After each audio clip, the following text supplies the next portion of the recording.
this is a juicy book, like for real. Like this book had me on the edge of my seat. If you don't know, now you know. Okay. If that's not Black excellence, I don't even know what to say. Like,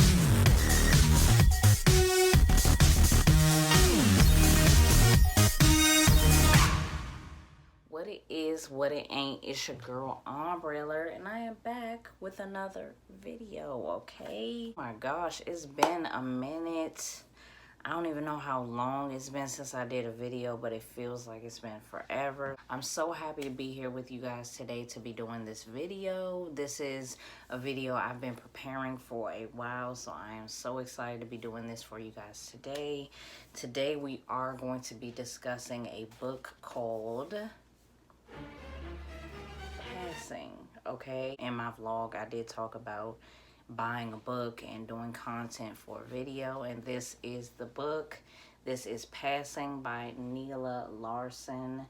This is a book that is pretty juicy. I just finished it maybe a week ago, and I'm here today to, you know, basically tell you what it's all about and to, you know, do a part 1 of a part 2 video. So the next video will be about the movie. And I know that a lot of people know about the movie Passing that's on Netflix, and I am going to be doing a video on that as well. But first, I wanted to, of course, talk about the book first, because the best movies come from a book, and this is the book.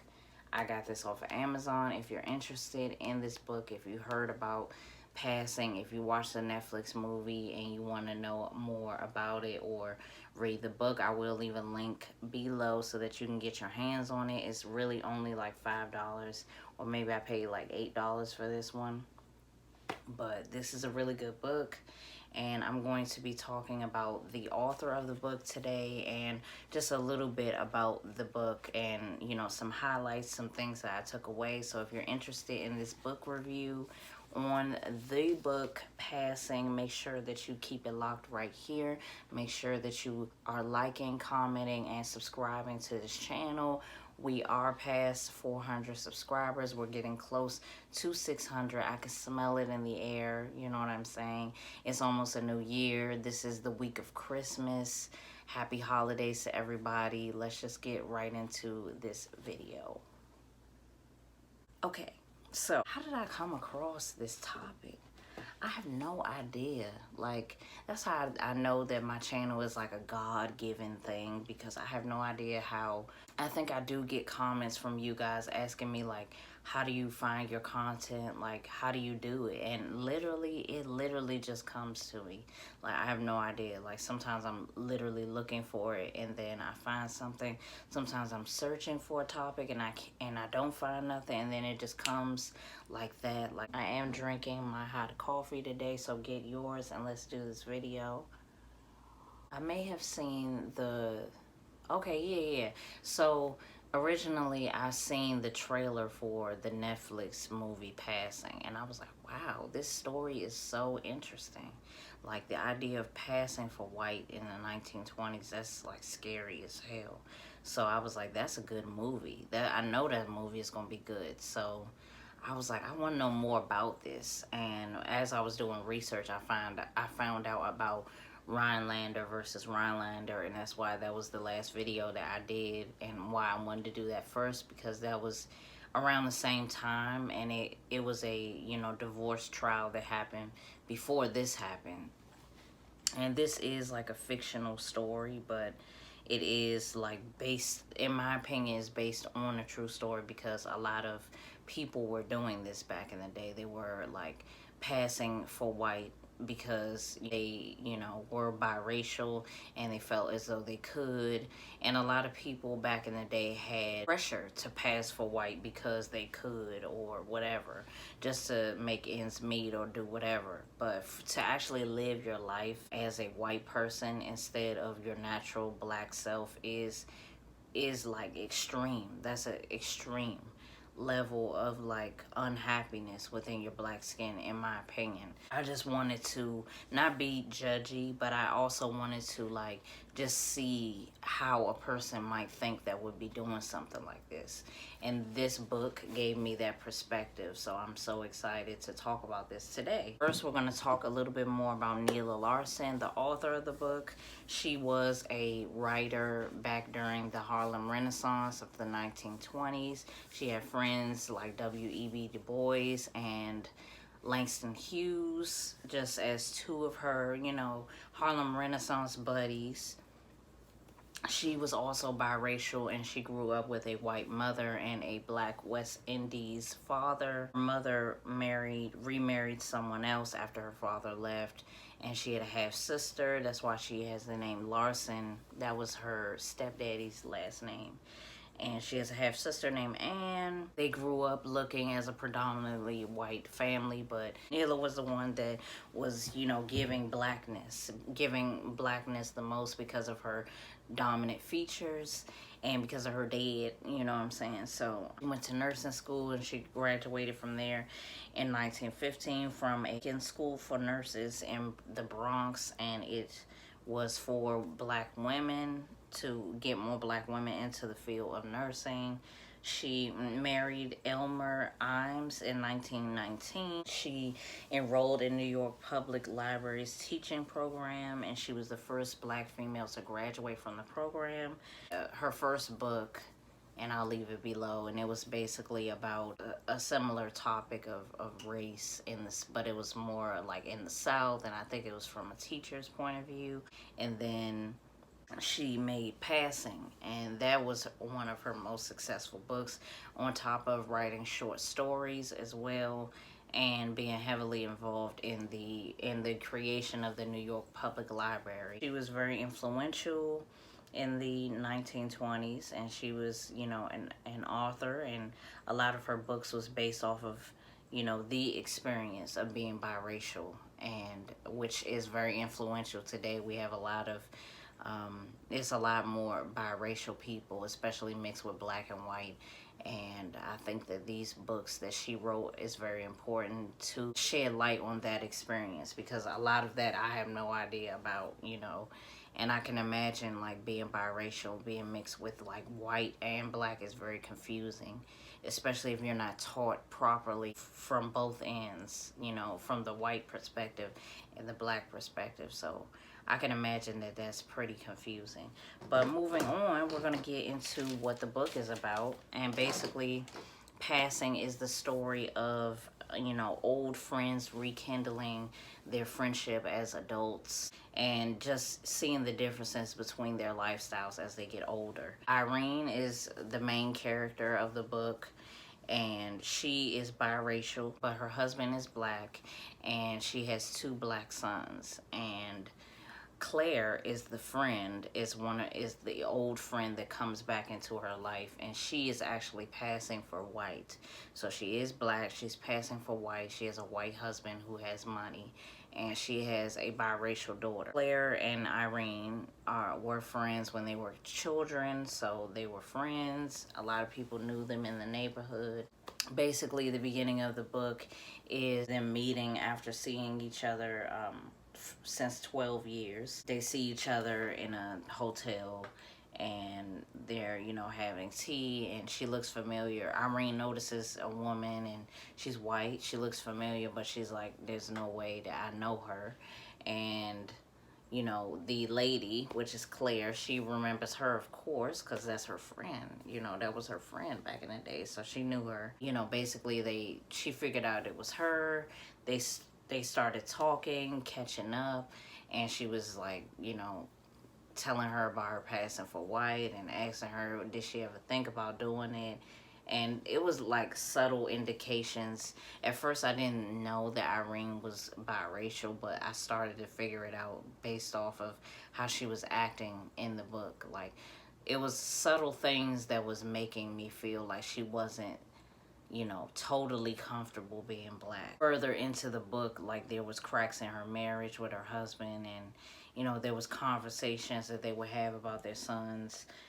Specifically one where they were sitting at the dinner table, and he was talking about, like, some of the lynchings that was happening, and she was trying to, like, you know, basically tell him to stop talking about it. And he didn't want to. And he's like, well, they have to learn sometime. And she's like, no, they don't need to learn that and all this other stuff. And I was just confused because I was just like, I didn't see anything wrong with that. I feel like, you know, especially given the time that they were going through, a black person literally could get dragged out their house at the dinner table and get lynched. So I didn't feel like it was an inappropriate time to talk about it, because there is no appropriate time if it's happening all the time. So I was like, you know, me just being like a black woman, I was just like, why would she stop him from telling the kids something like that? And she's raising black sons.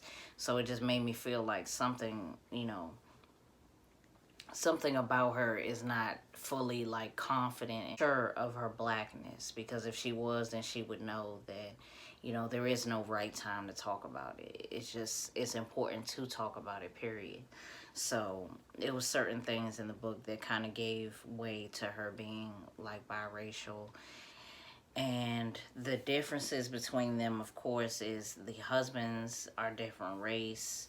You know, Claire's husband is white. Irene loves being a mom, and Claire doesn't. Claire does not love being a mom. She actually might hate being a mom. And I think that she feels like if it wasn't for her daughter, that she could easily, like, I guess, get away from her husband in a way. Like, her daughter is the only reason why she's staying with her husband. And I feel like that's what they have in common. Like, Irene's marriage isn't that great, even though she's with a black man. Like, her marriage isn't that good either. It's very lackluster. It's boring. And I feel like they argue a lot about just, I wouldn't say simple things, but they argue a lot. They have like a very like dry marriage. And I feel the same for Irene. Like, Irene was like, you know, basically saying over and over again, if it wasn't for the boys, then she wouldn't be with him either. So I feel like both of them were staying with their husbands for their kids, and that was it. The only difference was like Claire was willing to do whatever to make herself happy, and Irene was literally like a pushover. Like, she just let her husband like trample all over her, and she just let him, you know, say whatever and do whatever. Like, he was just, you know, making her, not that he was like a bad person, but he's just like making her feel miserable in a way. And maybe she was making herself feel miserable for staying with him, but she felt like she had to stay with him. And, you know, it was just making her, it was breaking her down even more, especially when she talked about the fact that he cheated before and she stayed with him. Irene, of course, she met with Claire a couple of times, but one of the second times that they met up, she met this other lady that she knew from the past, and she was passing for white as well. They had this discussion about having kids and not wanting more kids than they already have, because they run the fear of having darker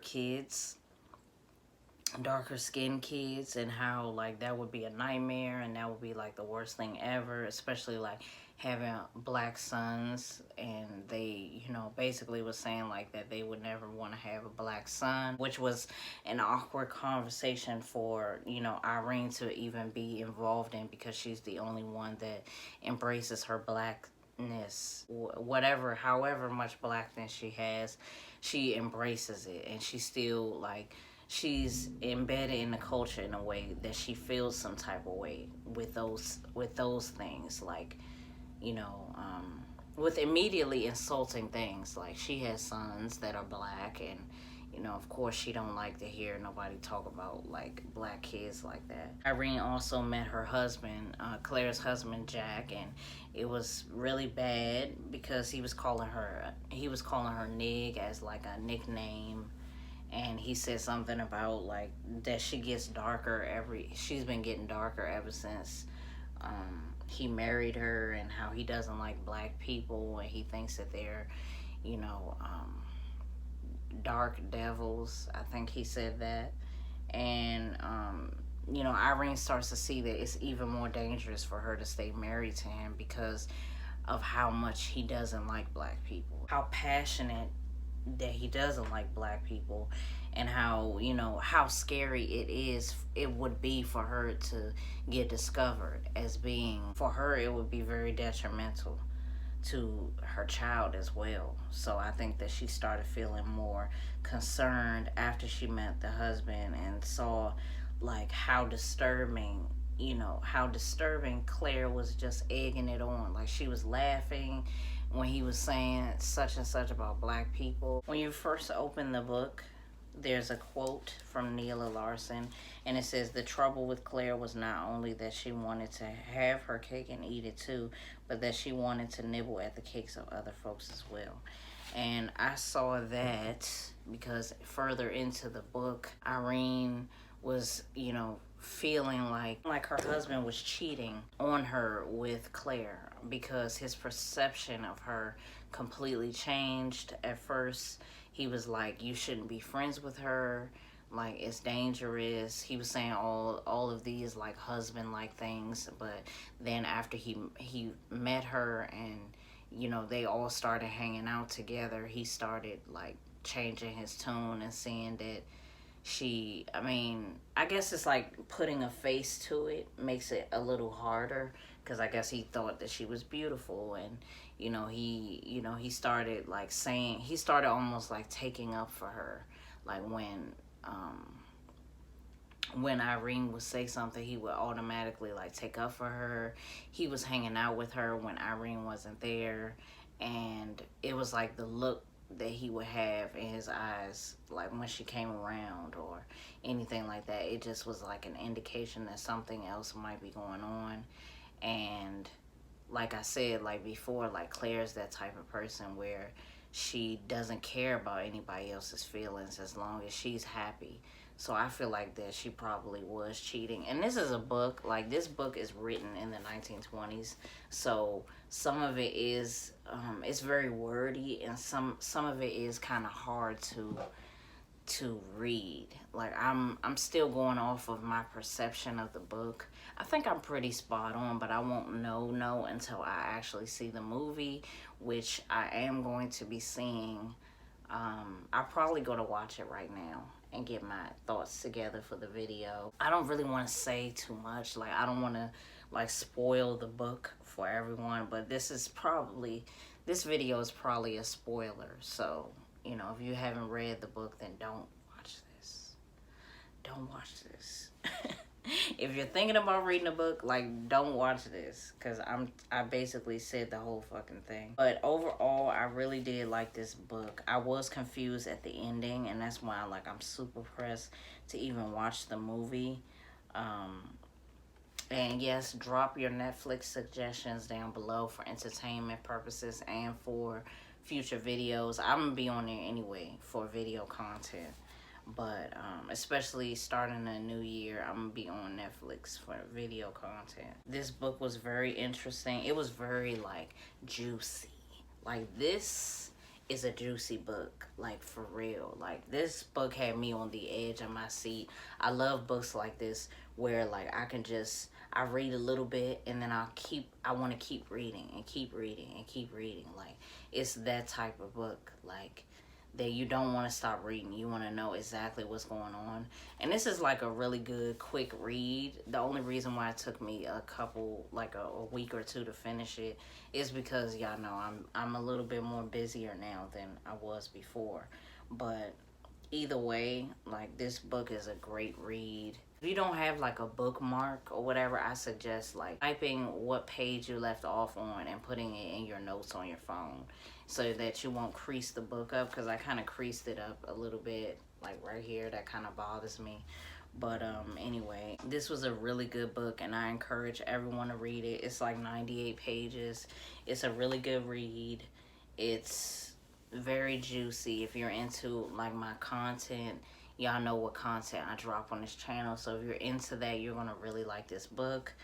I might cut some things out of this video because I don't want to say everything that happened in the book, but I did want to give y'all like a little, you know, just a little background on the book so that you'll want to read it. The book is basically about old friendships, and I talked about that in my last pet peeve video. So I like how like this book is kind of coming full circle for me, because I talked about old friendships. So it's not just about like race and marriage and scandal, but it's about old friendships. And sometimes those old friendships need to be left in the past because they're not on your level. Are old friends for a reason. It's like they were meant to be your friends then and not now. Like your lifestyle doesn't have to be as dramatic as this for it to not be a healthy relationship. So I think this book was about healthy and unhealthy relationships. It's about dealing with your past trauma. It's about scandal. It's about marriage. It's about being a mom. Like being a good mom. It's about, you know, society. It's about basically everything that I talk about on this channel. So if you guys are interested, I have a link below for you to go read this book. Please read the book. It's so good. Please read the book. Okay, it's so good. That's gonna be it for this video. I hope that you guys enjoyed my first like book review style video. The next video is going to be about the movie on Netflix. Make sure that you stay tuned because that video is going to be juicy as well. And I'm just going to be talking about probably both, like comparing the book to the movie and yada yada yada. So thank you guys for watching. It's Ombre Alert. Make sure you comment below any books that you want me to read and review, and I will do that for you. It's Ombre Alert. I will see you guys in the next video. Make sure you like, comment below, and subscribe. Bye.